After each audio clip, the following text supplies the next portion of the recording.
చిన్న చెట్టు పెట్టాను. ఈ చెట్టు రోజు 5 పూలైనా పూస్తున్నాయి. కానీ ఇలాంటి చెట్టుకి మనం లైక్ కొట్టాలి కదా! ఒక లైక్ కొడితే ఏమైపోతుందండి? ఏమవ్వదు కదా! అలాగే నా ఛానల్ ఫాలో అయితే ఏమవుతుందండి? ఏమవ్వదు. ఇంత మంచి వీడియో మీరు మిస్ అవుతారు. నా ఛానల్ ఫాలో అయ్యారనుకో ఎంత మంచి వీడియో మీరు చూస్తారు తెలుసా? రోజాలు చూడండి ఎంత ముద్దుగా ఉన్నాయో కదా! భలే ఉన్నాయి. రోజు 4, 5 పూలు విడుగుతుంది.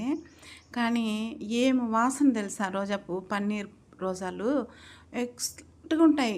తల్ల పెట్టుకున్నాడా రాలేదు కానీ, ఇదనేది కానీ అసలు సామాన్యంగా రాలవు. రేకడ అది ఎంత బాగుంది తెలుసా? చిన్న చెట్టు తెచ్చి పెడితే ఎంత బాగా పూలు కాస్తున్నాయో. ఇలాంటి చెట్టుని ఇలాంటి పూలు కాస్తుంటే ఇలాంటి ఇది మనకి లేడీస్కి ఇష్టమే కదా. ప్లీజ్ లైక్ కొట్టండి. ఒక్క చిన్న లైక్.